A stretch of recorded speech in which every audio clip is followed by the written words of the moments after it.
श्रीमान सुंदरम पिल्ले के कान टेलीफोन की घंटी सुनकर छन्ना गए।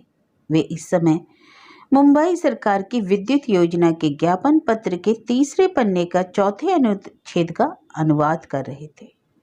उन्होंने है शब्द पर अपना वाक्य समाप्त किया, लेकिन टेलीफोन की घंटी थी कि लगातार बजती ही जा रही थी। टेबल पर रखे कागजों को समेटकर कंपोजिंग रूम तक ले जाते हुए वोडीवेलु के कदम सहसा रुक गए। उसने लौटकर फोन उठाया। हेलो, कौन? आशंका भरे स्वर से उसने पूछा। यह महत्वपूर्ण योजना केवल मुंबई के लिए ही नहीं है, बल्कि कागजों में लीन सुंदरम पिल्ले को रिसीवर देते हुए उसने कहा, सर फोन। सुंदरम पिल्ले ने सावधानी के साथ कलम को मेज पर रखा और दफ्ती को मेज पर टिकाया। रुमाल ढूंढने के लिए एक और झुककर वे झोले की पड़ताल करने लगे, लेकिन उन्हें वहां रुमाल नहीं मिला। अंत में पेपर वेट के नीचे दबे रुमाल से उन्होंने माथे का पसीना पोंछा।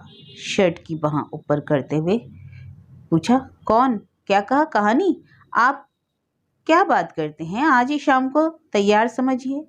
फोन पर बात समाप्त करके फिर वे मुंबई के प्रांत की विद्युत योजना के काम में जुट गए। पिल्ले ने आदेशात्मक स्वर में कहा, वोडीवेलु प्रूफ।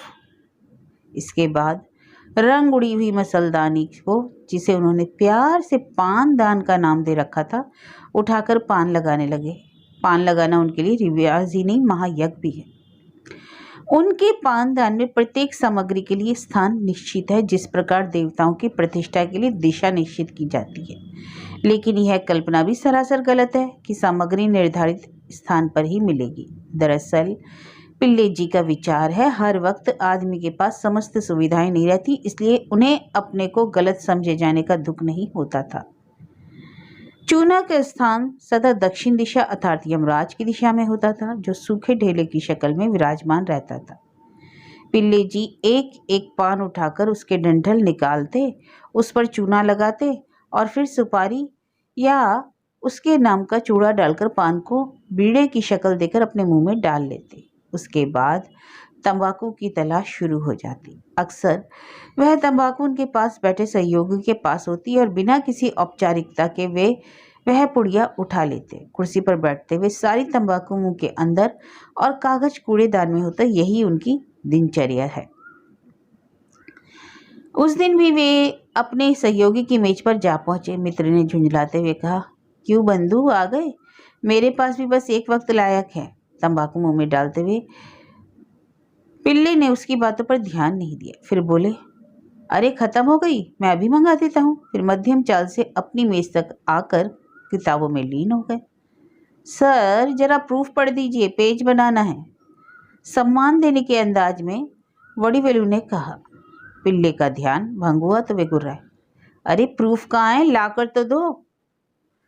वोडीवेलु ने प्रूफ हाथ में पकड़ाते हुए कहा, मैं यहीं रख गया था। श्रीमान सुंदरम ने पन्नों को पलटते हुए मात्राओं विराम चिन्हों को सुधारा और अपने हस्ताक्षर कर दिए। फिर वोडीवेलु के हाथ में उसे देकर दोबारा किताब में लीन हो गए। पुनः टेलीफोन की घंटी टनटना उठी। उस समय घड़ी में 3 बज रहे थे। हेलो, कौन? आप 1 घंटे में लड़के को भेज दीजिए। कितने पृष्ठ है? 4? हाँ, हो जाएगा। लेआउट कर दीजिए, तब मैं खुद ही लेता आऊँगा। लड़के को भेज दिया है, तब मैं यहीं मिल जाऊँगा। कहते हुए कलम और कागज हाथ में उठा लिया और लिखने की मुद्रा में बैठ गए। मन नहीं लगा। सारी चीजें छोड़कर उंगलियां चटकाने लगे। एक लंबी जमाई ली और अपनी पूर्वावस्था में आ गए। मेज की दराज खोलकर पान बनाया, फिर तंबाकू खाकर बस चुस्त हो गए। पिल्ले ने लिखना शुरू किया। एक नगर में एक राजा था। फिर अपनी लेखनी को विराम दे दिया। वे इधर उधर टहलने लगे। कुछ देर बाद वह कहानियों का शौकीन था। अपने दुश्मन राजा के पास दूध भेजकर पूछवाया, क्या वह कहानी सुनना जानता है? फिर इतना लिखकर उसने बरामदे में आकर पान की पीक फेंकी, मुंह साफ किया, एक गिलास पानी पीकर पुनः लिखना शुरू किया। राजा के मंत्री को कहानियां बिल्कुल नापसंद थी, लेकिन राजा कहानियों के शौक के कारण अपना सारे राज्य खोकर एक छोटा सा नवाब मात्र रह गया। मंत्री ने राजा को समझाने का एक उपाय खोजा। सरकारी नीति के अनुसार योजना तैयार करने के लिए विशेष कमेटी गठित करने का निश्चय किया गया। पिल्ले कलम बंद कर पुनः सोचने लगा। इस विशेष कमेटी के लिए ब्रिटेन से कानून विशेषज्ञ, कथा विशेषज्ञ तथा ब्रिटिश रॉयल चिकित्सा संघ से चिकित्सा विशेषज्ञ को बुलवाने का निश्चय किया गया। चूंकि इस विशेष खर्च के लिए राजकोष में पर्याप्त धन नहीं था, अतः इस बात पर विचार किया गया कि नए कर लगाए जाएं या कर्ज लिया जाए। बड़े राजा को इस बात की भनक लग गई। उसने मंत्री को आदेश भेजा कि राज्य के नियमों के अनुसार उसे ऐसा करने का कोई अधिकार नहीं। मंत्री ने गंभीरता से विचार किया और इस योजना को स्थगित करना ही उचित समझा। इसी बीच बड़े राजा ने छोटे राजा को समानार्थ 1,00,000 पृष्ठों की कहानी की पुस्तक भेंट की। 1,00,000 पृष्ठों की पुस्तक देखकर राजा की आंखों में आंसू भर आए कि उम्र के इस पड़ाव में यह पुस्तक पूरी नहीं पढ़ सकता। राज्य के कर्मचारी और प्रजा ने राजा के प्रति सहानुभूति जताई, लेकिन मंत्री पेड़ की तरह अचल रहा। उसने वाक्य में को फिर से लिखा, पेड़ की तरह। कहानी की स्वगति देखकर सुंदरम पिल्ले ने संतोष की सांस ली। कहानी के अगले मोड़ पर प्रधानमंत्री का शिरोच्छेदन करवाया और तभी उन्हें विश्वास हो गया कि कहानी की आत्मा मर चुकी है। अब अगला चरण उसे जीवित करने का प्रयास था। इसके लिए 2 उपाय किए जा सकते हैं, या तो परम शिव को आह्वान किया जा सकता है या फिर जादूगर बुलाकर राजा की बेटी की से उसकी शादी कराई जा सकती है। अभी यह विचार मंथन चल ही रहा था कि संपादक ने कमरे में प्रवेश किया। क्यों सर, खत्म हो गई? आप तो लड़के भेजने वाले थे, कहते हुए सुंदरम उठ खड़े हुए। मित्र मेज पर पड़े कागजों को पलटने लगे। लड़के के हाथ आप ही भेज देते, उसने सोचा। बस इतना ही? पोस्टर अक्षरों में छापा जाए तब भी 4 पन्ने नहीं भरेंगे? मतलब? इसका क्या मतलब हुआ? आप ही बताइए। अच्छा चलिए कॉफी पी कर आते हैं, मित्र ने कहा। फिर लौटे क्यों? यहीं से वहीं से घर चले जाएंगे, सुंदरम ने भी कहा। वहां जाकर लिखेंगे, मित्र ने पूछा।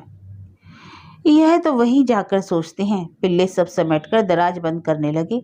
मित्र भी जाने के लिए तैयार हो गए। 1 मिनट, जरा पान खा लें तब चलते हैं। सुंदरम फिर से बैठ गए। पान खाना खत्म हुआ, बस 1 मिनट कहते हुए वाक्य पूरा किया। राजा ने मंत्री को यह दंड दिया कि उसे उनकी पढ़ी हुई सारी कहानियों को पढ़ना होगा। इस प्रकार का अंत कैसा लगेगा? पिल्ले ने पूछा। मित्र सचमुच झुंझला गए। कहा, अब किसी तरह कहिए, मेरे पास एक बड़ी कूड़ेदानी रखी है। वह तो मेरे पास भी है, पिल्ले ने कहा। और कहानी के राजा मंत्री प्रांतीय विद्युत योजना के साथ मसलकर फेंक दिए गए।